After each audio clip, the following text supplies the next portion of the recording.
So coming back to this part, specifically मैंने ये सोचा था कि इस पे बात करेंगे just because of all the things you're involved in, courses जो तू कर रहा है, right? Sports psychology, sports philosophy, meditation, ये तो यार मैंने कभी generally किसी के मुंह से आप सुनते नहीं हो that these all things are also involved.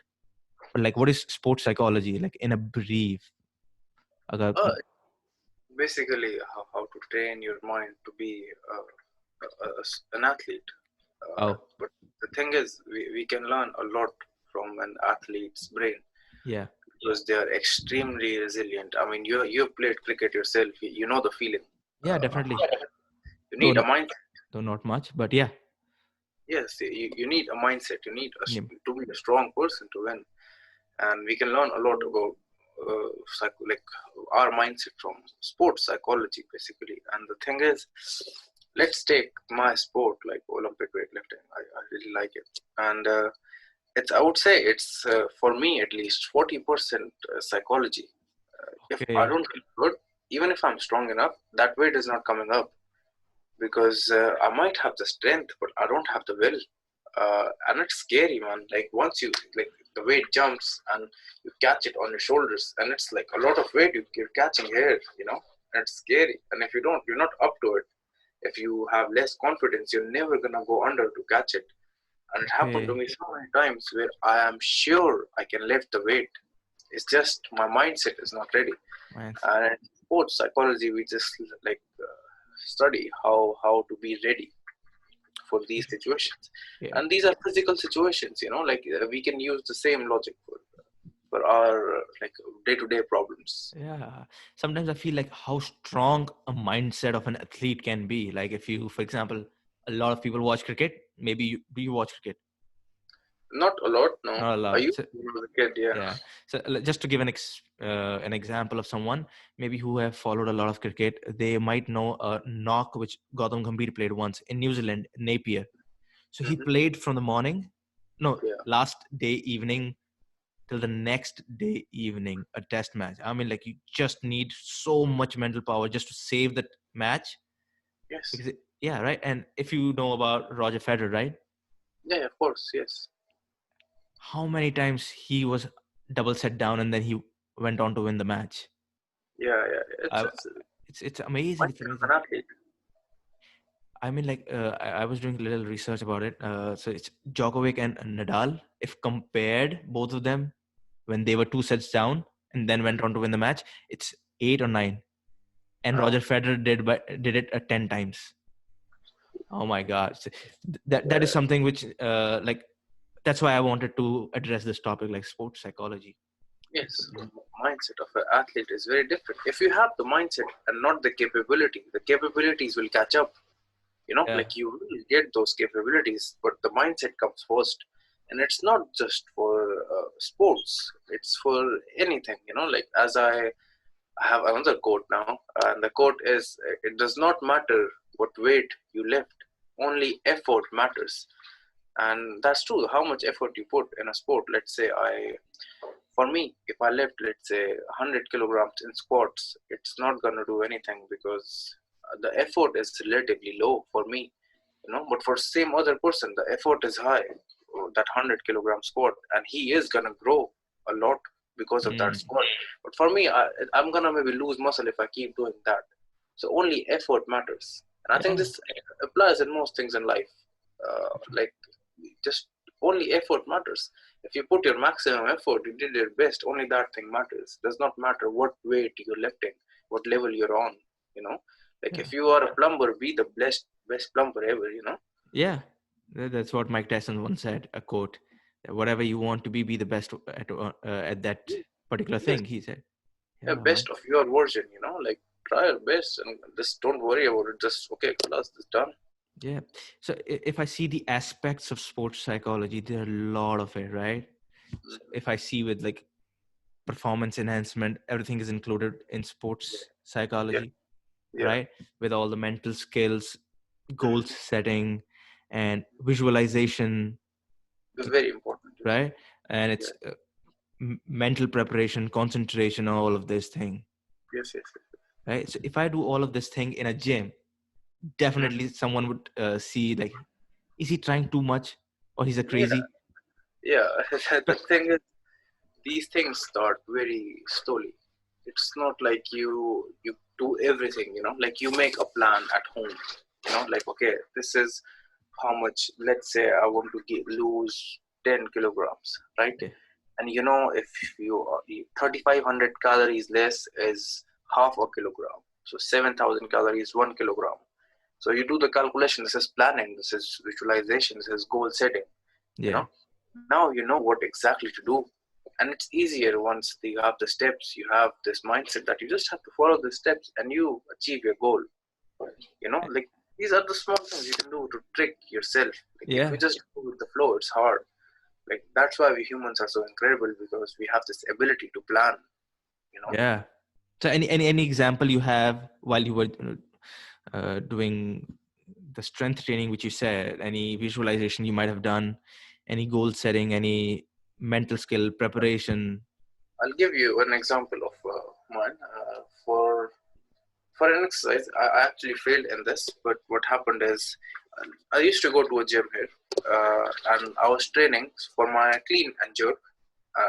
Like in Olympic lifts, you clean a weight, you get it here from the floor, and Yeah, then you put it up. And in that gym, I used to clean, let's say, 80 kilograms, right? And then I left that gym. I left that environment and I went to another gym, and I grew there. I could clean up to 100 kilograms. yeah. Okay, this is the story. But one day I went back to that gym, right? I wasn't particularly feeling my best. And that day, when I saw that 80 kilograms, I couldn't lift it, because Oh, in mine, in that area, that was my maximum. You know, just just small thing, just a little confidence. Like, I could not get under it.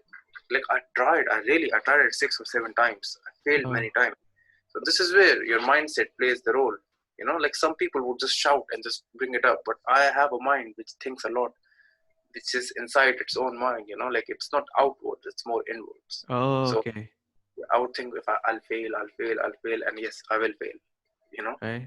Yeah, the thing which you just said, where you were not able to pick it up 80 kilograms, where you in the other gym, you said you were able to pull it off 100 kg one. So one thing which comes in my mind is all the adaptabilities thing, right? Which I was talking to you, yeah, all yeah. the Sherpas. Yes, yes, They don't go to gym. They don't do all the squats, but what they yes, do is they can climb Mount Everest like this with a lot of weight on their back. with a lot of weight. Yes, yes. Yeah, Like specialization, like they get better at the things they keep doing. Like, yeah, say, if I can't be very strong and very fast either. Like, you have to choose one. Like, if you're very strong, you lack speed. If you're very fast, you lack strength. I mean, some people, like, you have to find where you want to stand. Like, yeah, so the Sherpas have been specialized to climb these mountains since they were children. You know, so it's not a big deal for them. They don't even think of it as an exercise at this point. It's a job to do. You go know, there. Yeah. So uh, a couple of years ago, I was reading this book. I don't remember the name of the. I don't know why, but it was all about food, mm, right? All about fructose, lactose, everything. But there was this special segment in that book. It said about the one which you're talking about, adaptation and specialization. There are so many small communities spread all over the world. There was this special community which I guess was in Eastern Europe. I don't know which country it was, and their diet was something not huge. Like, not the diet was something a kind of goat milk shake yeah, and something which was, I don't know how do I say it, right? like Yeah, fat livers no, no, and no. stuff. It was something homegrown kind of thing.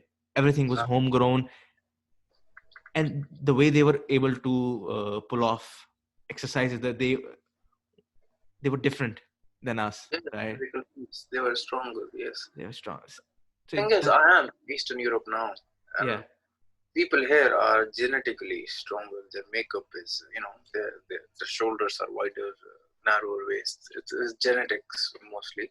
But I think where we are from, like mountain areas, we have seen some strong people there too. yeah, Like, I didn't know I had this in me like till a year ago. I was always the fat kid, as you know me. Yeah.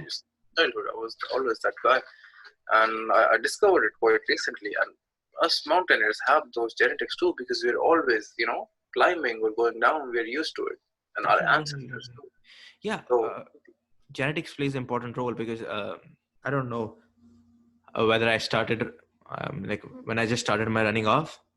yeah, I do come from mountain areas. I have the genetics of people in me who have been doing this up and down a lot of times, so I can yeah, run. There was yeah, such a huge gap with a lot yeah, of bad things into me, right? yeah, Where yeah, it can be like bad food or XYZ, masturbation, everything. If you consider it, that actually affects your stamina. And yeah, when of it course. affects your stamina, you're not able to run that Mm, efficiently. I mean, then yeah. that's how the genetics plays a role. You have that thing in, right? Yeah, yeah, yeah. I mean, That, the thing is, you should still, like, no matter what genetics you have, you can improve drastically. yeah, Like, you can change your physiology a lot, your mindset a lot. Like, but the starting point where you start from depends on genetics, basically. yeah, definitely. I do understand about this. So, main thing, it's all about in sports psychology. I was reading about it. Psychology of injury, psychology of recovery, Yes, but yes. right. Not only, but I think in terms of like, what do you want to say about it? I'll add it later. Oh, it's yeah. Again, comes to mindset. Like, for example, I injured my left knee. I tore a tendon on my left knee for a while. And for a month, I just complained and complained on how I'm going to lose all my strength, you know. Yeah, But it's not, you don't have to work through the injury. You have to work around the injury, Like if you can't use your left leg, you can still train. Like that is a mindset you need. Like for people, like whiny people like me, you would just give up. I mean, I realized that after a month and I started training again. But I like it's just how you recover, because most athletes, especially if they're on the top level, they get injured, they lose it for a while, and then they get depressed, because that's all. Like their sport defines them. They're known yeah, because of sport, and that's why they get depressed. Like you see major boxers or MMA fighters come back, like they retire and then they come back and then they get their ass beat, because they have stopped the boxing, which used to give them so much thrill, and they want it back, but they're not good enough anymore. They've retired. So yeah, like recovery, like you have to have a very positive mindset. You have to work around the injury, not through it. yeah. Yeah, definitely, definitely. I mean, I was watching this video of Mike Tyson maybe yesterday or maybe day before yesterday. The way he was fighting at the age of 53, Oh, that was another level, another level. you do not want to mess with that guy. He's Still at the age of 53. yeah, yeah, yeah. I So saw his punches. Yes, dude. yeah, so Strong man. I just want, yeah. So it's been like 20. How many years? Like 20 About years. yeah, yeah, yeah, about 20. 20 years he has been retired. Yes, yes, yes. So all that mental skills, all that sports psychology, he's actually carrying right also right after retirement. Actually, I saw him in a podcast recently, and what he said was he doesn't go to the gym.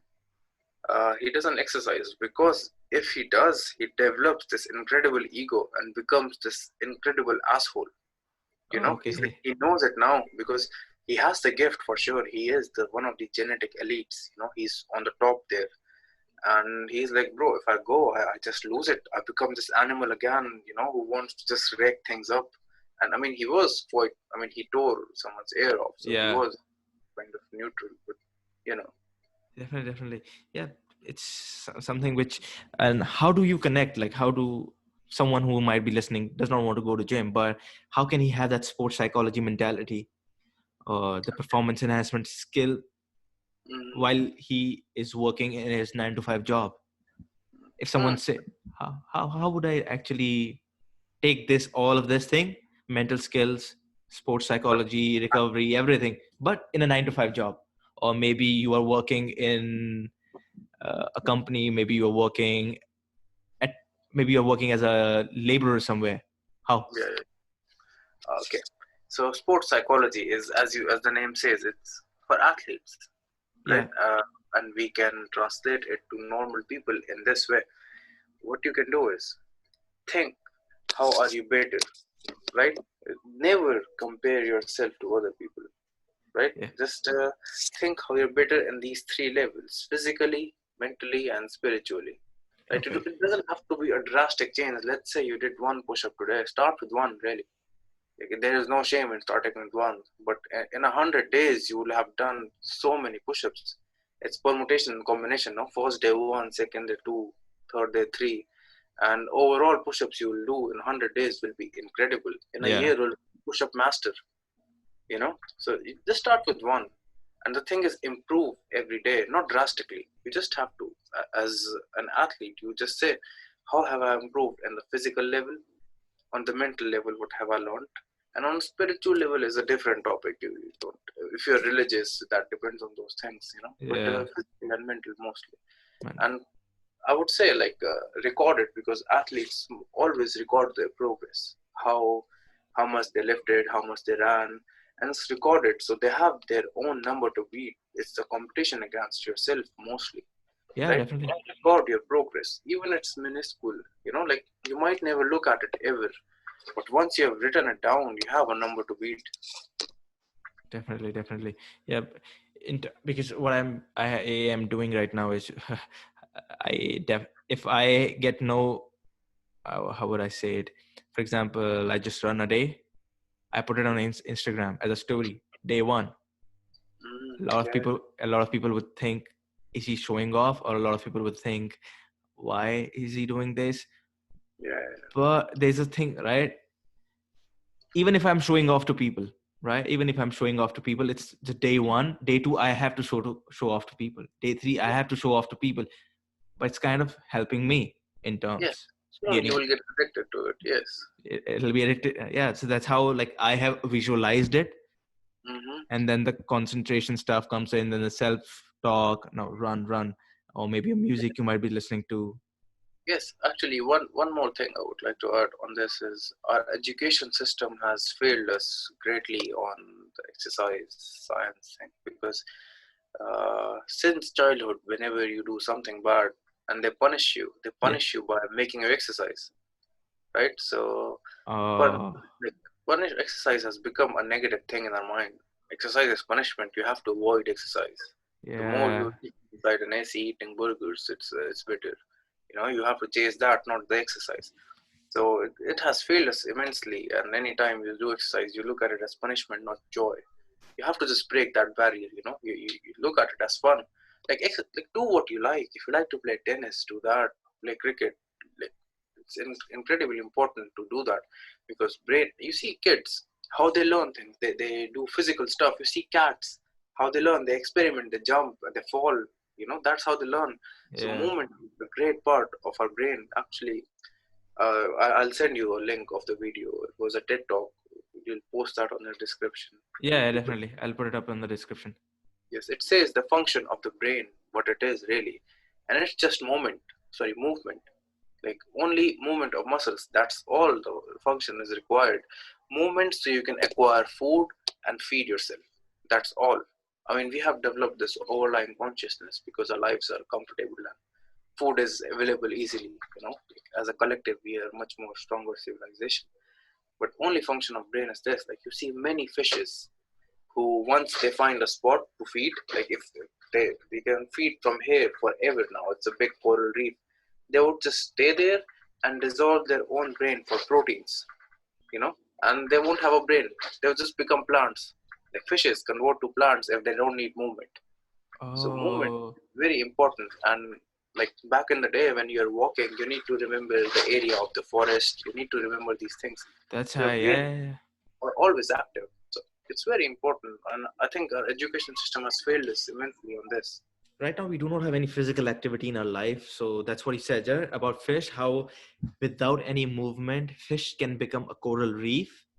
Yes, And without any movement of someone like us, our body can actually become a kind of just a stagnant flesh, I would say, a flesh which is not in a movement. yes, exactly. Movement is important to human Yeah, beings. definitely, We have definitely. forgotten that. As I said, function of car is locomotion. maybe in future we will not need cars, we will have flying cars or something. But as long as cars exist, the purpose of a car is locomotion. So as same as humans, we have bodies. The purpose of our physical bodies is movement, lifting things, right? I mean, we might not need it, but we still have bodies, and its function is this. And if you don't do that function, it's not happy, Definitely. Mind is not happy. It's not Definitely. getting what it needs.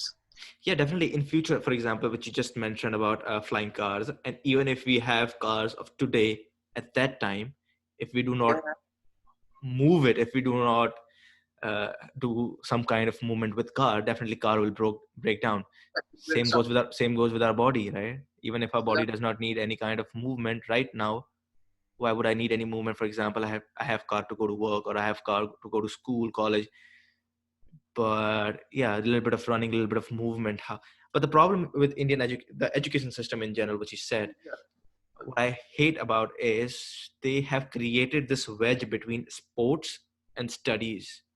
I mean, how we can link sports, like sports psychology, visualization. I mean, like someone who, for example, if I'm a physics teacher, I know about sports psychology, how I would suggest visualization with all the experiments of physics, with all the experiments of chemistry. Yeah. There's a wedge they have created, right? Mhm. That's it. Like you might have had. Do you have any experience of it, right? Yeah, the thing is, in my school life, as you know, I was never a player. You remember me? Yeah. I was mostly a chubby guy and maybe that's why I'm exercising now so much. I'm like overcompensating for it. Like I didn't do it as a kid, and I do it now. I'd like to make it my profession now. Yeah. But as I remember now, I hated doing that. I saw like how teachers despised. You remember we had activity periods on Saturdays. We didn't do any activities. No. We Yeah. just sat in the room, and if we talked, teachers screamed at us that you're talking. Yeah. Like, you're kids, you're gonna talk really. Like, what do you expect us to do? Like, you talk when you meet people. You don't want Yeah. us to talk. Like, they imprison it so much. Yeah. Definitely. See, this is what I think, right? You have been in the United States, about the education system over there and about the Hmm. education system over here. Like, there's so much stigma about fitness, so much stigma about sports. It's something which is pastime. Do not play it. Do not do this. Do Yes, not do yes, that. exactly. You Right. can't make a career out of it, but not everything you do for career. Some things are important for happiness and a good life. Like imagine you have $1 billion and you're like 200 kilograms. You have a Lamborghini, but you can't drive it. You're too far. Like it doesn't matter. Your health comes first. Like if you don't have an arm, I would give all my money to get an arm. Definitely. Yeah, this is what I mean. The connection, how it would have been such a great. I mean, for example, a professor who is well equipped with sports psychology, well equipped with sports philosophy, and the way he or she would have connected all the education stuff. Maybe if you're Exactly. studying physics, chemistry, biology, with all of this, right? Yeah. But in Japan, I see they make workers do exercise before they start working. And even in Korea, I think they have extended school hours like 1 more hour. So they do 1 hour of exercising before they start studying because there have been researches about two groups. One exercised and one did not exercise. And after that, like they both were given some tasks to memorize. Right? They had to memorize something, and one group exercised like right before memorizing thing, and the other ones just sat down. And the ones who exercised remembered like they had about 70% more chance of remembering things. They remembered more. Yeah. The memory was better. So I mean, they saw the results and they applied it. And in Japan and Korea, you see their school systems. Exercise is compulsory. You don't see really fat people in Japan and Korea. I mean, they have money, but they have a fit lifestyle. And they know the importance of exercise. And their food is relatively clean. Like it's not a lot of fried stuff. It's mostly rice and boiled and steamed. Steam thing. Yeah. Yeah. Definitely. So a lot. I think in general, people would have get the idea of sports psychology. Maybe they can go and search a little bit about it, how necessary it is for someone to have a sports psychology stuff. What about sports philosophy? What is it? it, it's relative to everyone. It's you can have your own philosophy, you know, like why would you like to do it, Ah, what level of effort do you want to put in it, you know. yeah, definitely, definitely. Like, I'm It's all in. Like I just love physical effort, you know. You ask me to lift a couch, I will pay you money to lift that couch. Like I love physical effort now. It's like my drug at this point, you know. But some people would like to, yeah, just take it as sometimes they do it, you know. And I understand that too, and they define their own philosophy in this. yeah, definitely create you define your own philosophy around whatever you do, whether it's Exactly. like doing anything, right? You just so it's very important to have a sports psychology or learn about it, then how you'll be able to form a philosophy around it, Yeah, and that's how you can take things up. I mean, like, it's a lot about it, a lot discussed in sports psychology. I would let's let's go to the different type of trainings. This part is, I guess, more than enough, I guess. You think so? yeah, yes. Let's Different kinds of training. different kind of trainings. Let's do that one, I would suggest. Okay, so what kinds of training do you know? Like what